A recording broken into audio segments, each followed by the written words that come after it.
lang sabihin na walang tapon. Pagdating sa top 20, yung swimsuit competition. Pagdating sa gown, punta tayo ng gown, excited na ako. Mas walang tapon.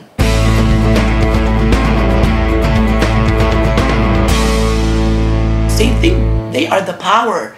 They think they know everything. Diba? So yun. Nga. Walang outstanding na gown. Maraming magagandang gown, pero wala talaga yung tipong tatatak. The best gown, most probably, is the one worn by Zambales.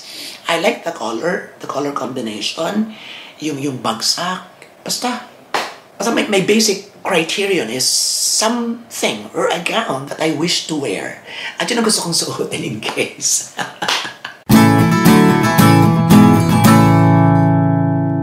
Kaya di sa medyo na-frustrate ako sa gown. Reminds me of yung mga Mexicana. Sino ba, si Aragon ba yun? At saka itong si parang gano'n din di ba? Red din yata ang kay Andrea Mesa. And Miss Mexico, red din, di ba? Itong Miss Universe 2012.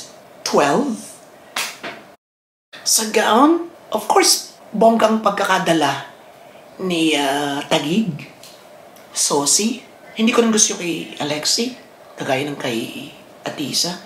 Doon pa lang alam ko na medyo baka malaglag siya.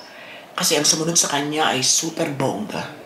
Eto na nga si Miss Bulacan. So talagang, hindi ko alam kung it hurts Alexi and her fans na isang black, o sabihin natin na isang woman of color din, ang mas nanaig kumpara sa kanya na, nung una pa mang araw ng competition, yung mga pre-final activities or challenges, siya na talaga yung laging nangunguna. Kahit sa fans and voting, siya talaga. So, ang lahat po nagkasabing, well, Atisa and Alexa will be the last two standing. So, yun.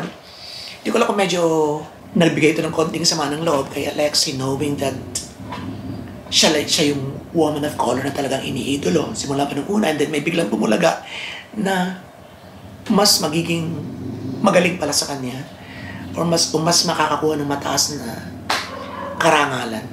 Ang lalim. So, I don't know. But anyway, as what I've posted, sinabi ko doon na Miss Bulacan's win is also a win for Atisa and Alexi. Because just like Alexi, Miss Bulacan is also a woman of color. And just like Atisa, Miss Bulacan is also a manalo. Diba? So, 2 in 1. Okay, so sa gown, top 5, pwede pa rin pumasok si Atisa. And mahirapan talaga si VVV kasi hindi talaga kagandahan yung kanyang gown. And sabihin mo natin na execution ang dapat pagtuunan ng pansin ng judges and not the gown, hindi pa rin ganun kabongga. You know what's wrong with VVV? I don't know. You know, the problem, doon muna tayo sa trainers, is because they don't listen to us, to ordinary people, to the comments. They don't read comments. They don't pay attention to you. They don't pay attention to, maybe to their friends, or to some colleagues in the fashion department or pageant coaching department. So parang, they put themselves in a, or I should say, they feel superior. Yun. Na parang ayaw nilang bumaba na, so sige, teka, basa-basa muna tayo ng mga comments dito sa isang vlog niya, and then mamaya basa tayo ng comments sa isa, baka may makukuha tayo. They don't do that, I think so. That's why, hindi na babago. Kung nakikinig sila, di ba hindi naman como ordinary fans ay wala ng idea may bibigay. I've been reading lots of comments and I learned a thing or two. Di ba? Because that's also my bread and butter when I was here in the Philippines. I'm here now, basically, but when I worked in Japan for 12 years as a nursery English teacher. O, di ba? So, pambata yung ating English. Ayun, that's why, yun lang masasabi ko. And then, magre-reflect yun sa kanilang kandidata na bakit gano'n na sa preliminary, mas tsumaka pa ang kanyang performance dito. Because they don't listen, they don't pay attention, they don't mind others. They just rely on themselves. They think they are the power. They think they know everything. Diba? So yun, nga. Kay VVV, marami pang pwedeng gawin Marami pang hairstyle na pwedeng gawin. Kung nagganon yung Quezon Province, Quezon City, nag-cut, dapat ginawa niya. Kasi patiktikan ng labanan. Talagang hindi siya magmukhang bata. And I think that's a hindrance to winning. In her case, sa kanya lang. Talagang hindi talaga bagay sa kanya. I mean, yun na naman talaga parang she looks older. And yun talagang dapat ginawa ng paraan. Kaso, pati yung kanyang performance, ganun pa rin. Yung tipong naglalakad sa palengke na kayang bilhin ang mga sasagi sa kanya. Di ba, don't touch me, I'm gonna pay you. I'm gonna buy you. So don't ever try to touch me. Ganun. So hindi niya tumitingin sa front o sa judges. Sa mga judges nasa side, baka naman kaya siya ganun. Di ba? So talagang, di ba, kontrabida-ish. So yun, villainous ang dating. Kahit anong smile niya, ganun pa rin. There's nothing wrong with looking like that. Like sharp. Pero sa kanya talaga is dapat ginawa ng paraan. So siguro complacent. Just like Atisa, I think her trainers were a little bit complacent that whatever you do, you're on top. You're chosen by Isa's Factor. You're chosen by Robato. Chosen by Adam, by Luis. Who else? Who else chose her? Diba, ng Missology, you're on top. You cannot go wrong anymore. Whatever you wear, whatever you do. May tumatawag, sandali. Okay, so who else? Yun, may nakalimutan ba tayo? So sa gown, I think everyone was okay. Medyo, hindi rin masyadong magandang styling ni Miss Cebu. Ito namang si Miss Zambales, yung performance na ginawa niya sa preliminary, kinalimutan din niya. So parang hirap na hirap siya maglakad na tuwid. Diba? Such a disappointment because she was so strong. She performed very well. She did her homework sa preliminary competition when it comes to gown execution. Pero dito wala. So naghihintay ka na, ayan si Zambales. Sigurado ang ganda na naman ng gown niya at ang ganda ng performance niya. Pero wala. Wala. Lumingon siya, hindi pa nakita yung mukha niya. Oh my God, what else? And who else? Stacey Gabriel. Sa preliminary competition pa lang na antipathic ang dating niya. Yung tipong exaggerated. Pero you would understand na talaga siya'y laban na laban. Yung tipong I look like this, a little bit sharp, a little bit saucy, which is in real life maybe is true. And she's just showing her true self maybe. And then, actually, pag sumasagot siya, hindi antipathic ka na rin kung natutuwa ka na. Diba, pag nagbuka na siya ng bibig, alam mo na agad na mayroong something different. Pag tinanong siya ng simple na, what is beautiful to you? Or what is beauty? Ibang isasagot niya, diba? May mga iba-iba pang words, ganun. So, it's not direct to the point, but, you'll find it very amusing. And at the same time, you've learned something. And at the same time, you like the sound of her words. Yung mga ganun. So, she really knows how to speak. And she speaks with power. Kahit pa nagbibiro siya, it touched you a bit. Parang ganun. So, hindi siya kasama sa aking top 5, pero kung binasin natin yung pagpili ng top 5 natin sa ating finals, siyempre ipapasok natin siya at the expense of VVV. Pero hindi ko niisip na ganun siyang kataas na mag-first runner-up.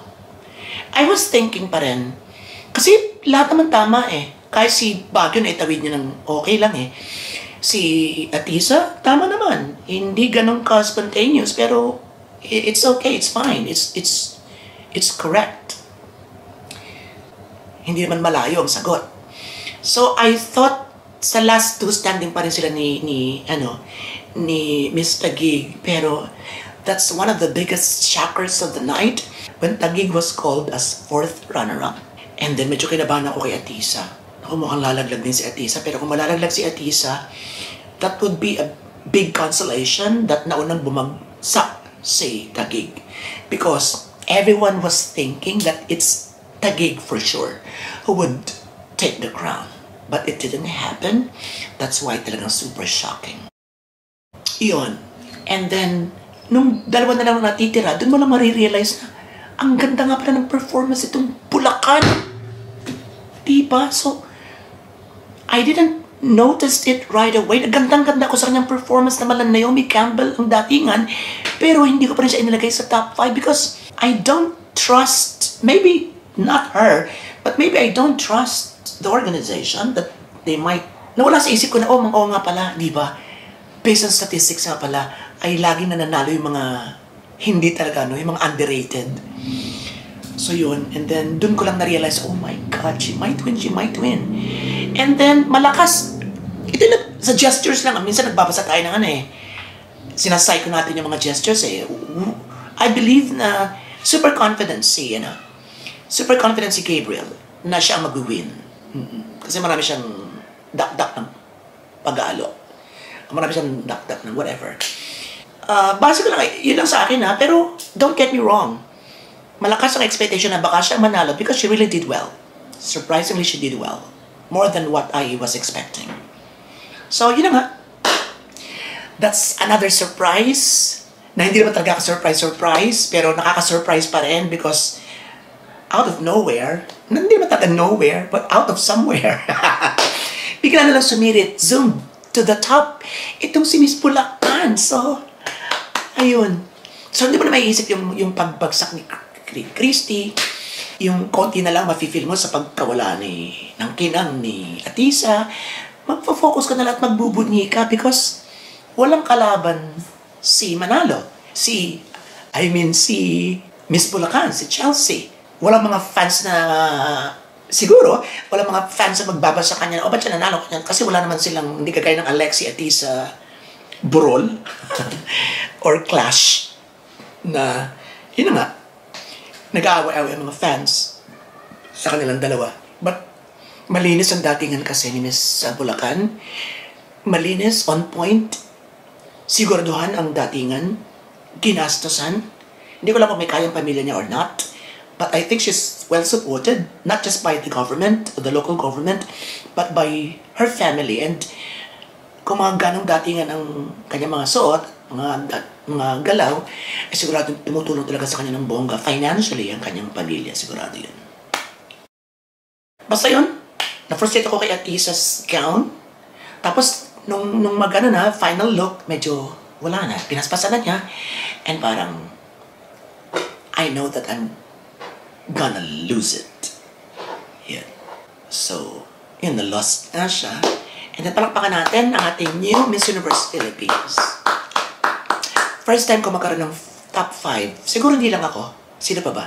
Yung iba pang mga vloggers. First time kong magkaroon ng top 5 na wala doon ang winner. And it is a humbling experience na lagi natin i-consider yung mga walang names kung ganitong labanan. Kasi kalimitan naman talaga yung may mga names ulat mga dati. Pero here, I think so in fairness, sa mga judges mukhang hindi sila, mukhang wala yung controversy na baka kinausap ni ganito or ganito. Mukhang wala. And I think the more na walang knowledge ang mga judges sa mga personalities na kasali or sa mga kandidatang kasali, knowing their background, knowing their achievements in the pageant world, knowing how popular they are, the fan base, the history, the competitions that this candidate went through, yung mga ganun, wala siguro silang background. That's why kung sino nakita nilang bongga ron, yun ang mananalo sa kanilang scoring. So maybe walang nakialam. Yun ang aking pagkakabasa rito na it's purely independent. Na kung ano yung scores ng judges, yun na yun. Because basically, wala naman talagang parang pageant aficionado or super into pageant sa mga judges. Maybe 1 or 2. Pero sa pangkalatan talaga parang wala masyado. Or kung alam mo ng pageantry, hindi ganun ka-follow. Ganun ka nagpa-follow. Hirap. Okay, so I am very much satisfied with the winner. I'm a little bit disappointed with Atisa's placement, of course. And we're gonna talk about the Cosmo thing and the Miss Supra crowns next time. Huwag kayong maglalalayo and susunod-dagan natin yan. But this time, sa kabuuan ng show, tanggalin natin ang mga ads. I'm gonna give the show 8.5 from the usual 7s that I give to the previous editions. So, congratulations, Miss Universe Philippines. And ito yung tipong, lalo sa opening, nanonood ka na tipong, sige mga foreigners, manood kayo. This is Miss Universe Philippines competition. This is what's happening in the Philippines right now. And this is what we're doing. And this is what you can see in the Philippines in almost every day. So welcome to the Philippines. Take a look, take a look, take a look. Di ba, nandun yung pride. Nakakatuwa. That's why, maraming salamat sa Miss Universe Philippines at ibigyan tayo ng pasadong palabas na for the first time yata ay matutuwa tayong sana'y mapanood ng mga taga-ibang lugar, mga ibang nationalities. Okay, so this is your Panubato and see you again.